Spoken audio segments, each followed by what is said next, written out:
You're listening to the We Are Libertarians podcast network.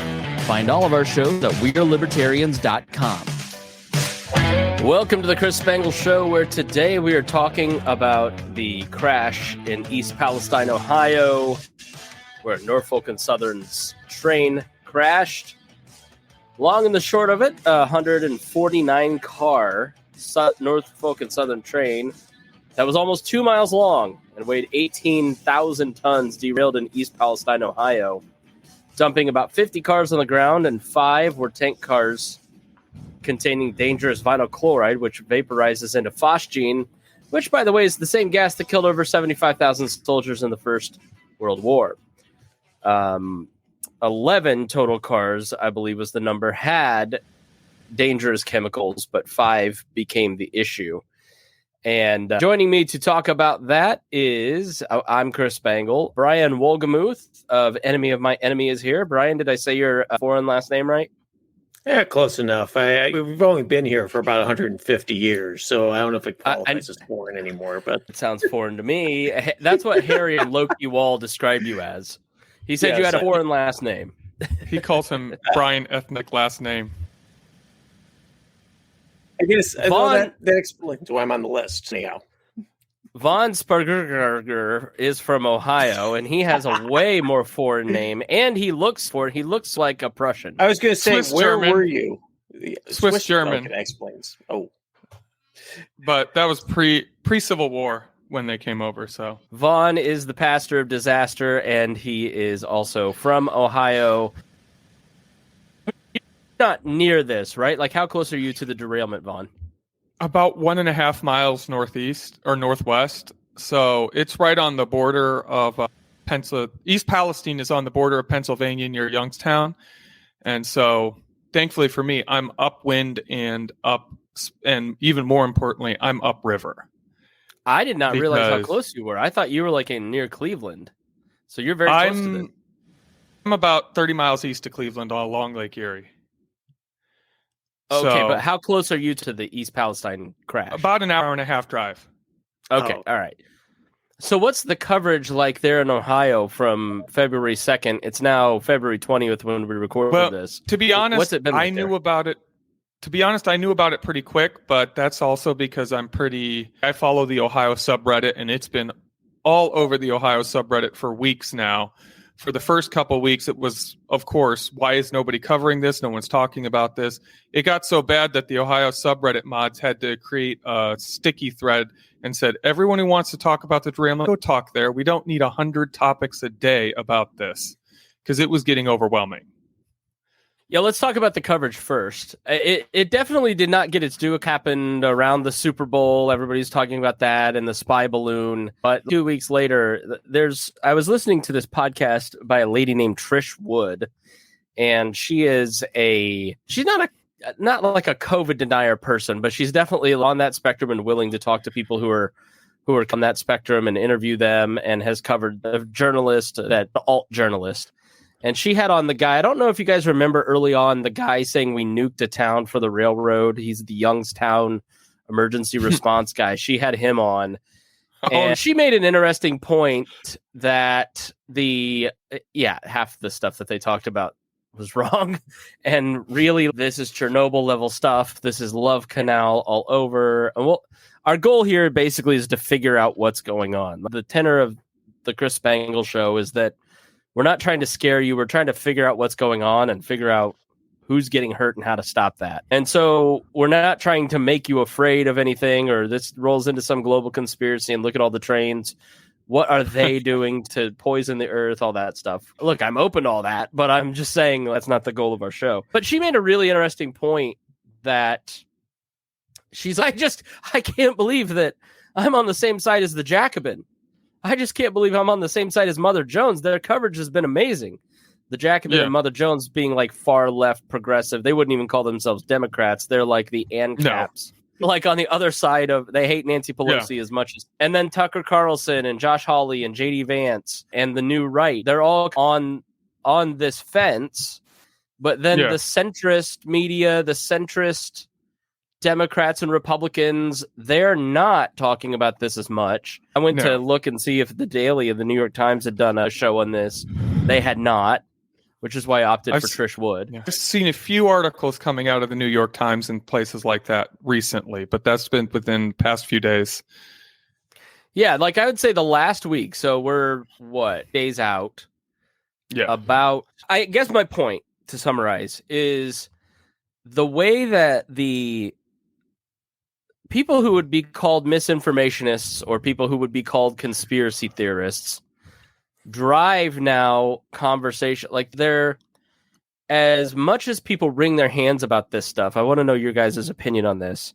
As much as people wring their hands about it, there seems to be a new level of accountability in media and politics because of this fringe alignment between left and right. And so you can now get the Norfolk crash covered by mainstream outlets by pressuring them from below. Yeah. As opposed to some. So I find that this to be like an interesting story where that fringe media is now pushing mainstream media to pay attention to something they wouldn't have. Yeah. The leftists I know that are decent, they have a term for the centrists that you're calling them. They call them a word I won't say, but poop libs. Insert the swear word. Pastor. I know. That's what they call them. And it's not a term of endearment. They almost hate liberals as much or more than the right does, because this is the kind of stuff that happens. But I'm seeing there's only 2 Democrats politicians so far that I've seen really making a big deal out of this. And that's Sherrod Brown, who is the only Democrat of any influence in Ohio left. He is a senator for the state of Ohio. He's the only Democrat in anything close to a high-ranking position in Ohio left. And you say that because it's gone pretty Republican. Yeah, it's gone pretty red recently. And like Florida, it's now a red state.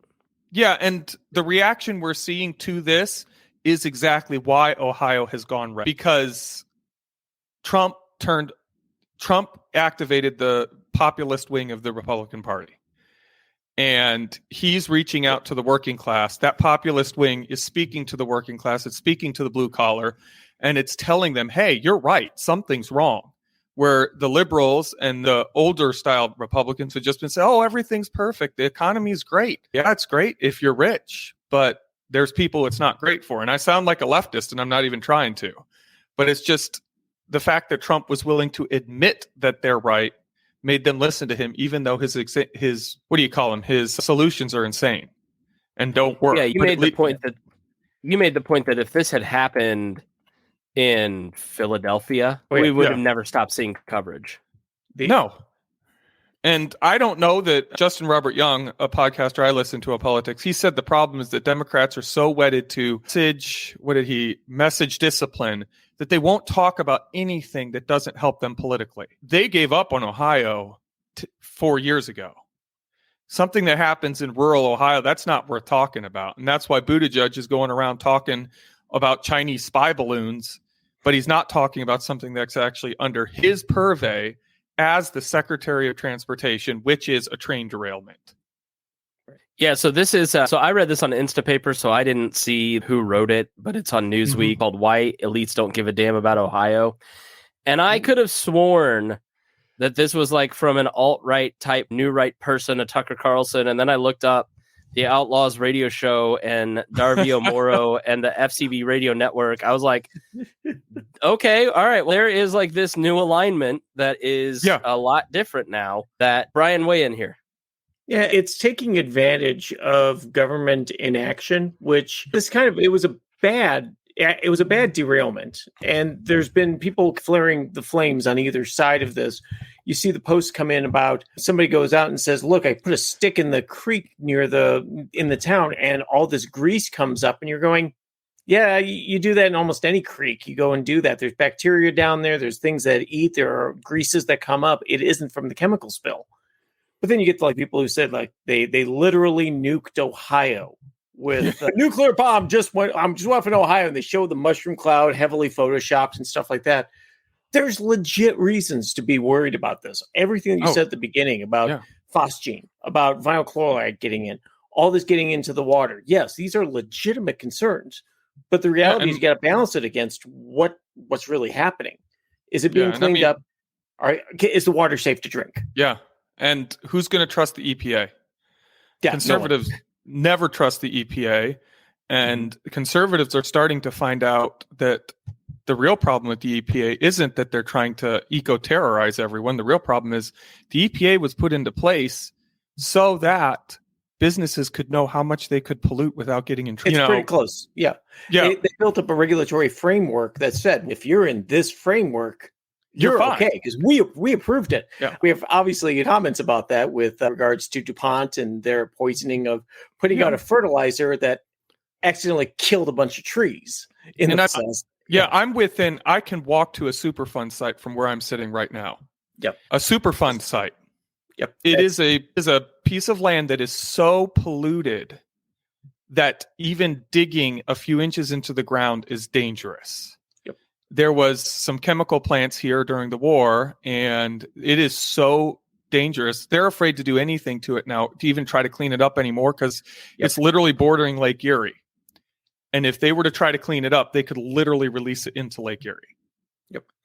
And they're all over the place. Yeah, it's the Diamond Shamrock, the old Diamond Shamrock facility. Look it up. It's a Superfund site. It's one that's not going to ever be cleaned up. Yeah. We have one here. We have one here in small town Indiana that I live in that was an asbestos plant that unfortunately it has been cleaned up. Fortunately, it has been cleaned up. We don't have the risk of it going into Lake Erie, but it took 50 years to clean it up. Yeah. And I think that's so. Let's play the couple videos that you referenced, because I mean, when I look at somebody poking a creek bed, and like I saw a video last night of Ontario, Canada. Yeah. And there was chemical sheen. They were blaming this spill for it. Why did you say that the nuclear cloud, Brian, the scene from space, all that stuff was photoshopped? Oh, it's not photoshopped. It's real. I'm not saying it isn't real. I'm saying that they probably darkened things, make it look far more sinister than where it really was. So he's saying he manipulated the photos a little bit. Yeah. I'm not saying that they took nuclear blast and put it on there and said, look, they literally nuked it. I'm saying that they just edited the photo for a more dramatic effect, which a lot of people do. But again, to say a nuclear bomb went off in Ohio, guys, let's cut down the rhetoric a little bit. Oh, no, this is going to be worse because it's harder to track. Here is Senator J.D. Vance in a creek near East Palestine, Ohio. Hey guys, so I'm here at Leslie Run, and there's dead worms and dead fish all throughout this water. So, something I just discovered is that if you scrape the creek bed, it's like chemical is coming out of the ground. Can you come in? Let me just show this to people. I don't know if you're going to see this on camera, but watch this. Just see that chemical pop out of the creek. This is disgusting. And the fact that we have not cleaned up the train crash, the fact that these chemicals are still seeping in the ground is an insult to the people who live in East Palestine. Do not forget these people. We got to keep applying pressure. That's how we're going to fix this problem. Thank you. Yeah, he pronounced it right. He pronounced it right. But the interesting thing is, you see the little white things back there? Yeah. Yeah, those are breaks in the water table to go ahead and stop the water from flowing in. That's what it's there for. And I think I even saw an aerator going on in the background. Yeah, they've dammed both sides of the creek that it spilled into. So they're trying to go back. actively. Let me go back to that. Let me here, I'll get rid of the audio and pull this back up because I didn't notice that. That's a interesting catch here. But yeah, they dammed up both sides of the creek because they're trying to prevent it from getting anywhere else. Oh, so Chris, I don't know. I didn't even notice the little white snakes in the creek bed. And then you can see the water. Yeah, you see that water spraying at the top one up there? Watch as it goes. That water's spraying, so it's aerating the water, trying to get the volatiles out of it. So, it's and the funny clean up. Yeah, and you go to any creek bed. Honestly, I'm just going. Have you ever gone fishing before? Because no. So I grew up at it's Clark's Creek in Plainfield. That was it ran along our neighborhood tree line. We'd always go, and you did not go in the water because our parents always said there's chemicals in there. And the rumor around school was that's where the school they would dump waste. And so I don't know if that's true. That's like fifth graders going, don't swim in the poop creek. I didn't get in that creek for that reason. Ohio's rivers and creeks have been polluted for a long time, and they're getting a lot better than they used to, be honest. Like, they're better than they were even when I was in high school. And this is not going to help. But really, the biggest problem here is a problem of messaging from the feds. Why is J.D. Vance able to make that video? Because there's been silence from the people that should be saying something. Because at the beginning, they allowed the railroad to run the show. They allowed the railroad to make all the decisions. And even if Norfolk Southern had the best of intentions with every decision they made after the derailment, they should not have been the one calling the shots, because it doesn't look good. Because you know what everyone in Ohio believes? They believe that Norfolk Southern blew those cars up because they were trying to clear the tracks to get the trains running again as soon as possible. That's what people in Ohio believe. I doubt that's why it is. If you two will get a second, let me explain why they blew this up. So this is a guy on Twitter who's a libertarian named Lysander Boomer. Hilarious name. And so Lysander Boomer here, pro-liberty extremist, anti-violence entrepreneur, 5,800 follows, lots of libertarians follow him, and knowledgeable about chemicals. I double-checked this with a friend that I know is a chemical engineer just to see what he thought of it, and he said that this was legit information. I am not an expert in chemicals. I am not an expert in anything, but except podcasting. So I wanted to double check it. So first, I need to tell you what term, and I'll put this link in the show notes so you can see it. He uses the term BLEVE. Oh, yeah. And I'll call it the BLEVE, an acronym for boiling liquid expanding vapor explosion, which he says is mega bad news. In case this would have been the equivalent to a boiler explosion if the boiler was full of toxic flammables. So think Chernobyl exploding. If you haven't seen Chernobyl on HBO, you've got to go watch it. It's tremendous. There are tons of videos of BLEVEs out there. Mostly it's propane, but vinyl chloride, there's been vinyl chloride explosions as well in the past 20, 30 years. So there's plenty of videos. And it's the equivalent of like about a bunker buster type of bomb going off in the middle of a small town. Good. But a railroad. So hold on, guys. Hold on. Sorry. No, Vaughn, I'm going to mute you if you don't stop. All right, let me put us down here at the bottom so you can see this a little better. You can't get him to stop talking, Brian. It's just, how it is. All right. So Lysander Boomer writes, based on my preliminary research, this is February 12th, 10 days after, the derailed train of vinyl chloride is something to be a short-term calamity with hopefully few long-term effects. Apart from the cause of the derailment, most everything else makes sense. And he's talking about the fire and why they lit it on fire. Vinyl chloride, he continues, is a highly flammable carcinogenic and monomer used to make plastic. It's really nasty stuff, bad for you down to at least 1 ppm, but you can only smell it starting at 10 ppm. It causes cancer, liver issues, and mutagenic and acute chronic exposure, would be the people in East Palestine, theoretically.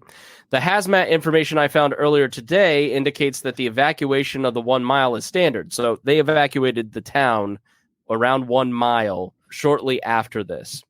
The fire is not to be extinguished unless the leaks can be stopped. Due to the risk of the BLEVE explosion, approaching the accident was very hazardous for several reasons, even geared up. Apparently, a decision was made to vent the tanks explosively. This is preferable to an uncontrolled BLEVE explosion. Yeah. The combustion products are bad HCl and trace amounts of phosgene. Again, he said trace amounts of phosgene, but both of those will be eliminated in the environment quickly. Vinyl chloride is quite reactive and will begin to polymerize in the open atmosphere. This is actually good because polymerized vinyl chloride is PVC, relatively harmless. The environmental damage should be short-lived with a fast recovery. And he goes through and gives a ton of different links and all kinds of articles that you can then search through and look through and sort for yourself in that link. Now, let's talk. I watched a couple documentaries, and let's give you a couple examples that I think are, because everybody immediately went to Chernobyl with this, because you see the mushroom cloud, you see the thing from space, it looks really bad, right? So Chernobyl, and I'm going to talk nuclear accidents to compare the two between this and 3 Mile Island. So with Chernobyl, you had in both 3 Mile Island and Chernobyl, you had nuclear reactors getting really hot, threatening to blow up. 3 Mile Island, they avoided that. Even though there was some core meltdown, they still had the ability to stop it before it blew up. Chernobyl blew up. So people can still live on 3 Mile Island. People cannot go anywhere near Chernobyl unless you're a Russian soldier being ordered to fire on or dig trenches. Yeah, insane. Dig trenches, go stomping through the contaminated soil. Yeah. It's just the cancer for these poor soldiers is through the roof. 3 Mile Island didn't kill anybody.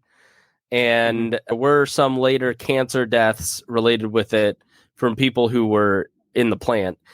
Chernobyl, there may have been upwards of 90,000 people that died. 3 Mile Island, you have a class of professional victims that have come out of the 3 Mile Island incident who I'm not going to minimize the trauma that they went to, but then I'm also going to minimize their trauma because they've used it for 30 years to try and besmirch nuclear power, which is dangerous, which is something to be taken seriously. And they had a legitimate point that the company that ran 3 Mile Island was not following all the safety protocols, was not cleaning it up. There's a great documentary on Netflix called Meltdown about 3 Mile Island, but you can see, look, the company here is bad. These activists are over the top and have made a personality out of it, but the government wasn't offering good oversight. I think it's very analogous to what we're going to, in the end, see here with this derailment. Now, Chernobyl's just on another level. It's just insane. And the HBO show on Chernobyl's great. So is the book that I'd have to look up the name, but I'll put it in the show notes. Now, what happened with this? What happened with the derailment? In my opinion, all right, is you guys know I love to hate the government and blame it as much as anybody. But this seems to be a Norfolk and Southern problem. Norfolk Southern, not and Southern. Well, all the railroad companies in general, but true. So this New York Times article, I've pulled some of the highlights from it that I'll show you here. The title is Norfolk Southern's profits and accident rates rose in recent years.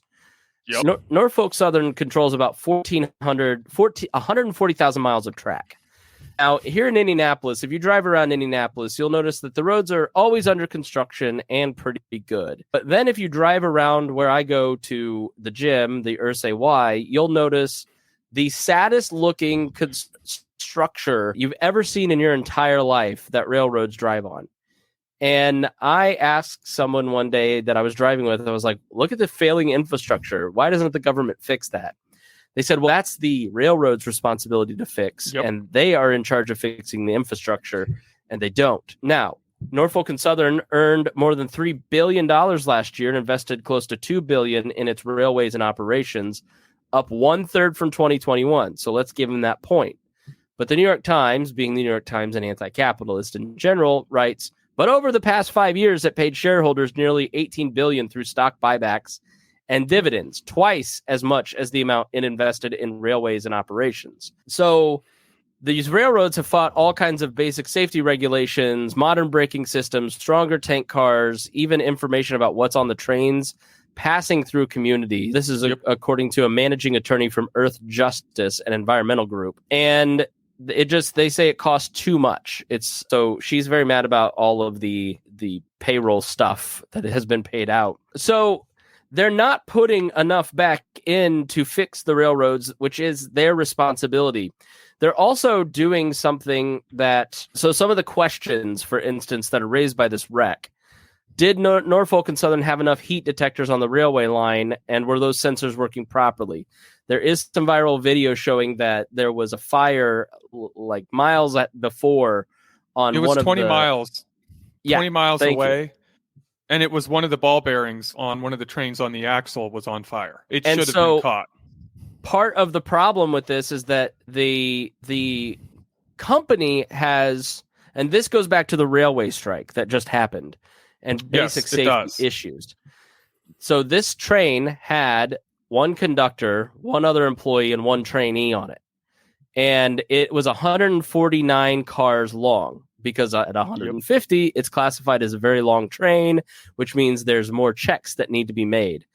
And this has become a common practice amongst the railways, is they're running 2 mile long trains on tracks that haven't been properly upgraded for that load, and jettison some of these safety protocols like inspecting all of the axles so that they can get away with it. So now they used to have people whose entire job was to do those inspections, and now the engineers themselves are being required to do the inspections, and they're being expected to do them in half or less the time than it used to be. You used to have to do it.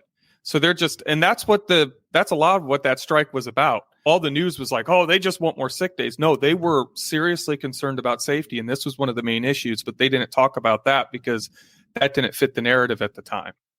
Yeah, and so it was easier to blame. Look, Biden canceled their strike because of sweeping powers that Congress has, and Biden sided with management. Yeah, and I think that's one of the reasons why Biden's administration has been so silent and has not been dealing with this in the way they should, is because it only brings attention to the fact that the strikers were saying that this was going to happen, and then Biden union busted them anyway. Now, Brian, Biden today on President's Day is in Ukraine promising $50 million more dollars, or it was $500 million more.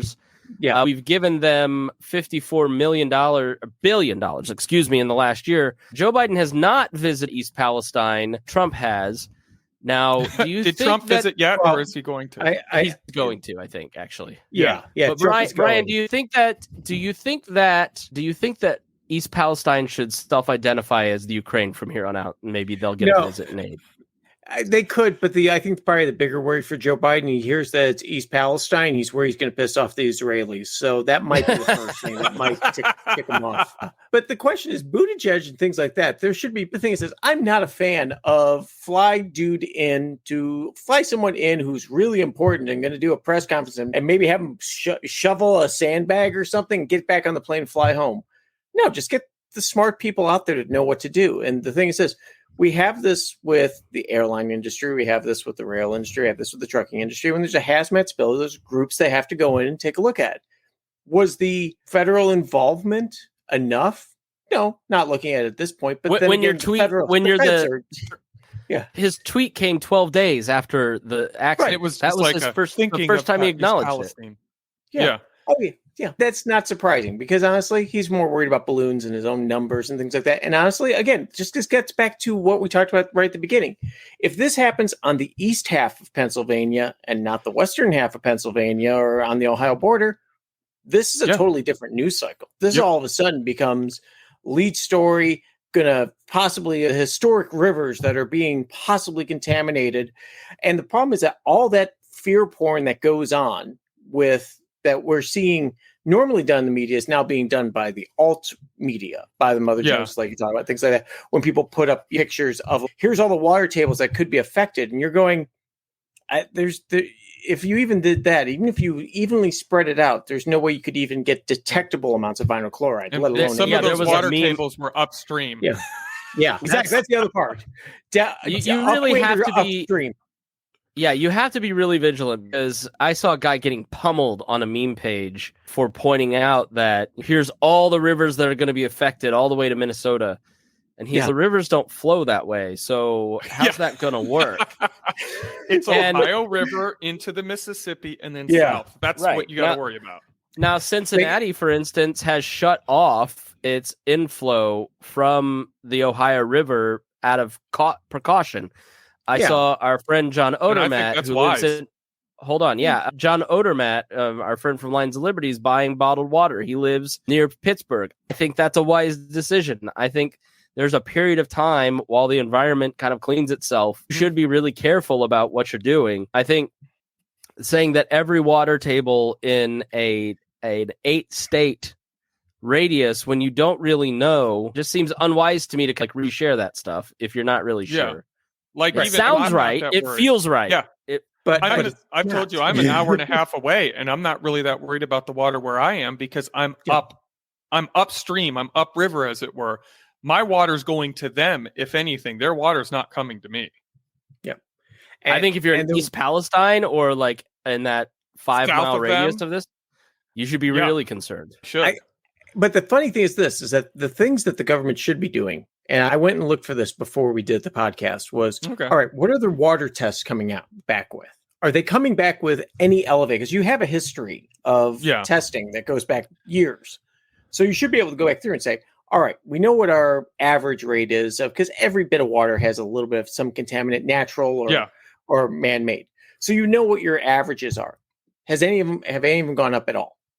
Any of them? And the answer so far is no. Now, that doesn't mean it isn't going to happen. But as of right at the moment, it's like, don't shove your face into the creek. But I'm guessing the water, like where Vaughn lives, is just fine. If you've got the infrastructure to be able to handle, like in Cincinnati, hey, we won't take from the Ohio, we'll take from somewhere else, and we have the infrastructure to do that. Okay, that's fine. Go ahead and do that. That's what you should be doing most cases anyways, testing that out. But yeah, I think it's probably a little early to start jumping on the water's contaminated until you have some documentable proof that shows it, or even a concern about it. The EPA says it's all fine, and the EPA chief says to trust your government. I think that's crazy, but and they tested. This testing can be done privately. Yeah, and that's what's happening is people are getting their own testing done and doing it privately, which I think is smart. Yeah, because who even knows if the EPA is testing for the right things? Probably the way the EPA took a second seat to Norfolk Southern in the initial cleanup makes people not trust the EPA at all. Yeah. Because they are just now, Vaughn, sending in the last 3 days, FEMA and the EPA are just now really sending people. FEMA denied the request. Biden denied the request. That was a little bit of political brinkmanship, too. DeWine refused to declare a state of emergency, which means FEMA technically can't come in because it's not a state of emergency. And then after the right-wing news organizations all made a big deal out of, FEMA's not going in, then DeWine declares a state of emergency. Then FEMA's like, okay, now we can come in. So it's just a bunch of political gamemanship again. They're turning this into a political football once again, like they always do, rather than actually taking care of the problems. Which is what they do, because the thing is this, just like what Norfolk Southern does with 149 cars as opposed to 150.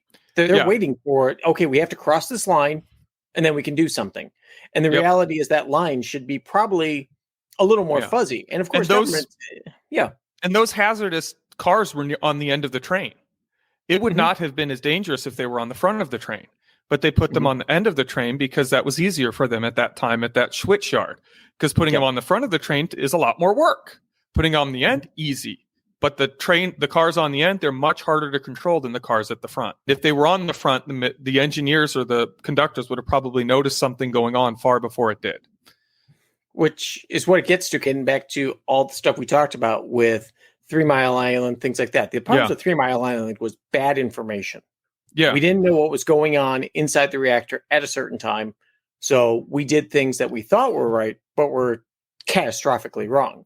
And this, again, is the same thing that's happened here. Yeah. You have better information coming in to trained people.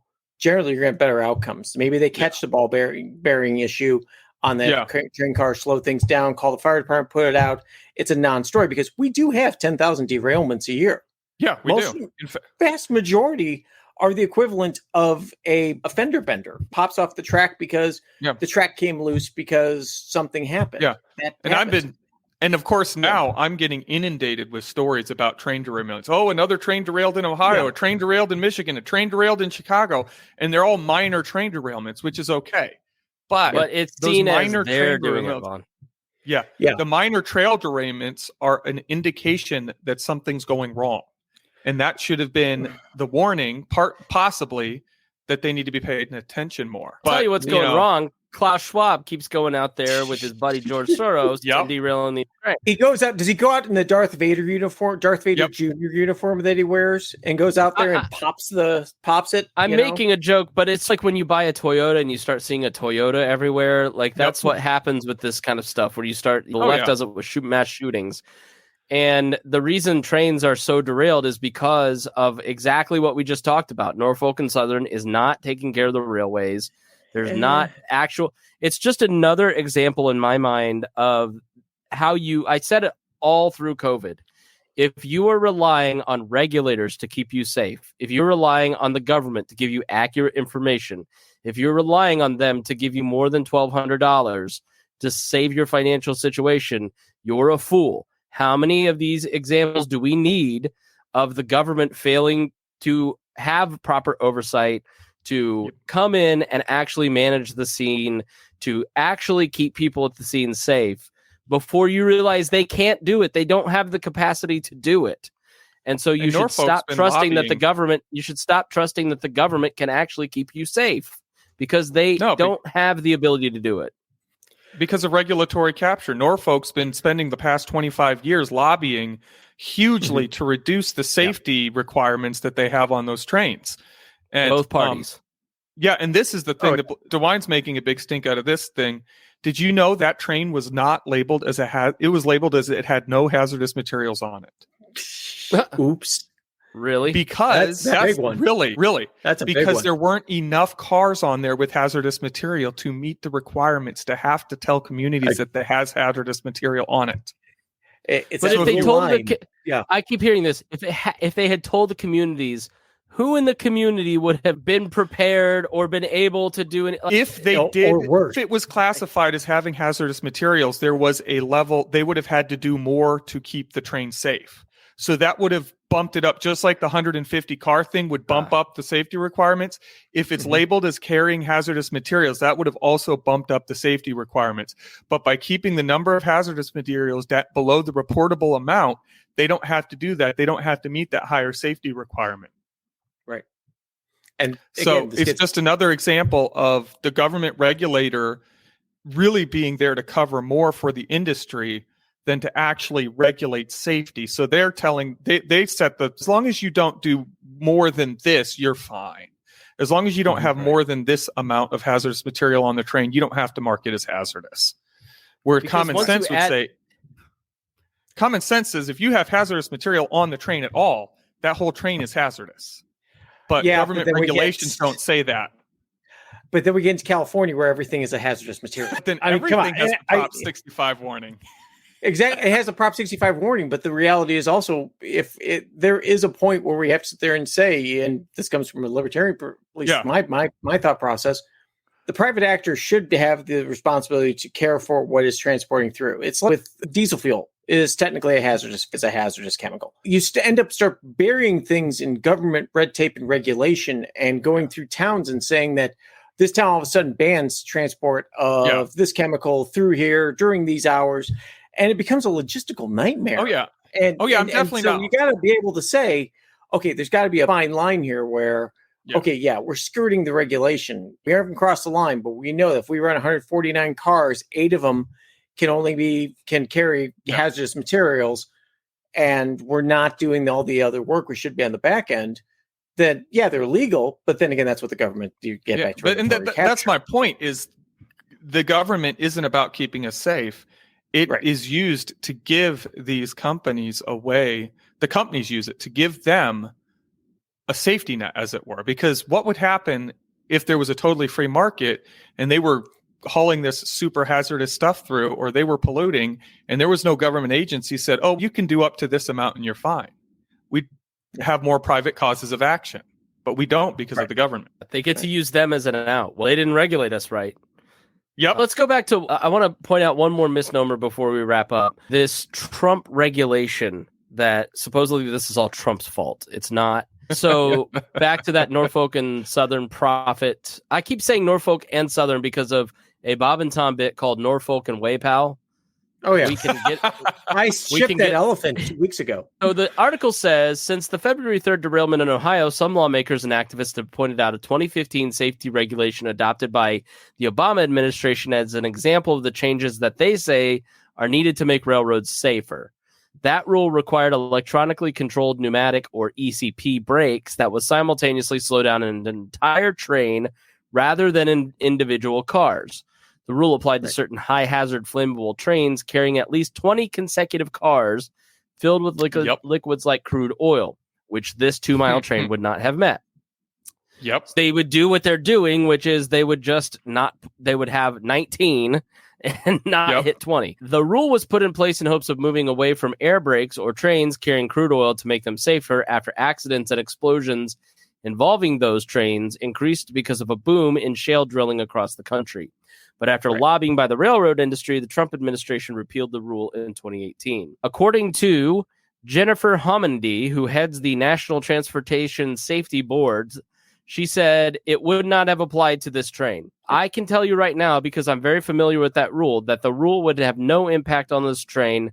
Those brakes wouldn't have been on this train. So the railroads have maintained that the Obama-era braking rule was problematic. Several U.S. railroads have engaged in an extensive real-world test of ECP brakes and found that the failure rate of ECP systems is significant and the repair time is much too long to make them practical.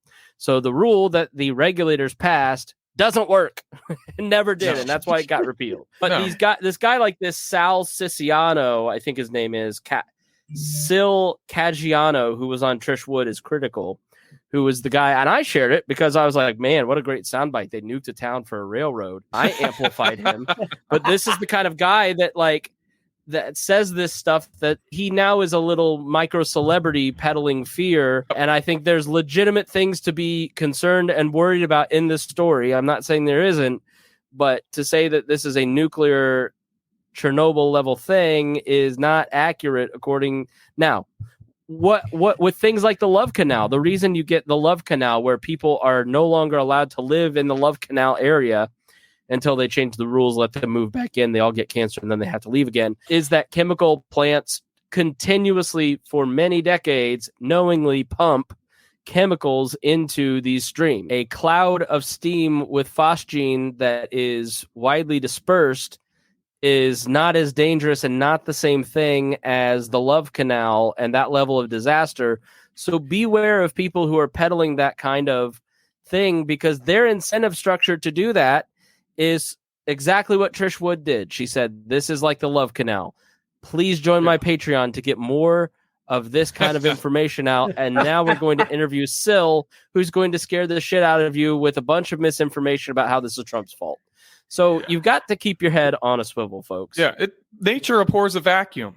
And when the main media isn't covering it, when the federal government is remaining bum on it, what's going to happen? All the nut jobs are going to fill that space because people want to hear a train derailed, 50 cars derailed, toxic substances were leaking into the Ohio River. That's big. So if you're not talking about it, if you're not getting ahead of the story as the federal government, or you're not covering it as the mainstream media, you are literally creating a vacuum for all the crazies to come in and tell you what's going on.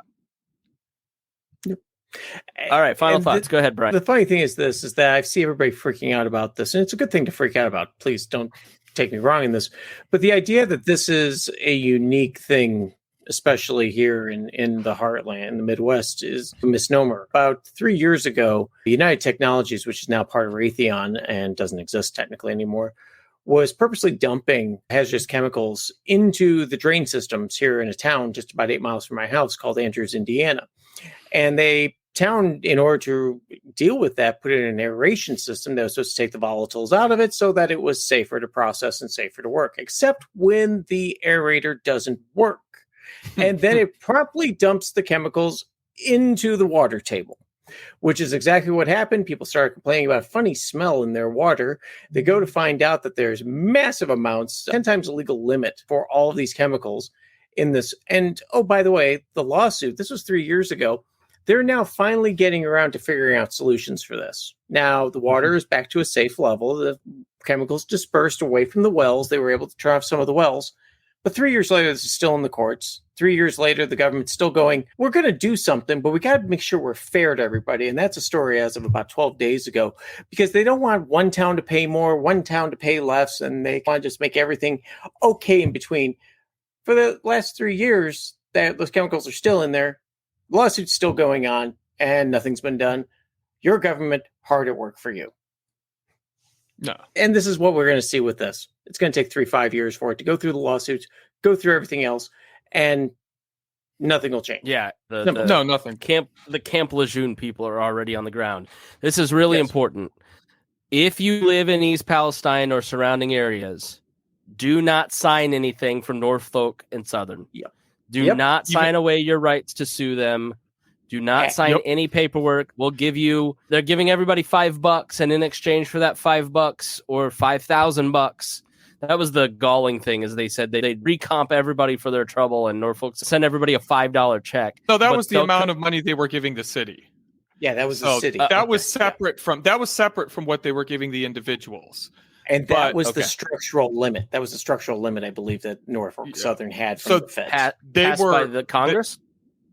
I don't know if it's passed by Congress. I'm sure it was just probably. So, and they are offering money to individuals. There's lawyers arguing, oh, the way this is written, it's not going to take away your right to sue, but it is still probably dangerous to sign anything. Don't sign anything from a corporation or the government, but they can put you in jail. All right, Vaughn, final thought. And like Brian said, this isn't going to be fixed, not unless we put real pressure on the politicians. And weirdly, like you said, the real pressure is if we get anything done, it's going to be from the populist left and the populist right coming together and pushing the union, what the unions were talking about. And it blows my mind that we're talking about this on the Libertarian podcast, but that's where that pressure's got to come. And it's got to be a systematic rehabilitation, like just they had allowed the unions to strike, we might see we might see things getting safer because of the unions demanding it, because those workers don't want to be on a train when it derails like that. They don't want to be the one that causes it. And that's one of the reasons they were striking. And if they hadn't union busted that strike, maybe that would have been the market's way of forcing Norfolk Southern to fix this. The government regulation, that's not going to fix it. Nope. All right. Thank you so much for joining us here on the show. If you got something out of this, please share it with your friends. That will greatly help us. We really do appreciate it. And please sign up for Patreon. It really helps us keep not just the network going, but also keeps the network going, which we get to do all kinds of cool things with. Anyways, thanks for joining us here on the Chris Spangle Show. We'll see you again soon.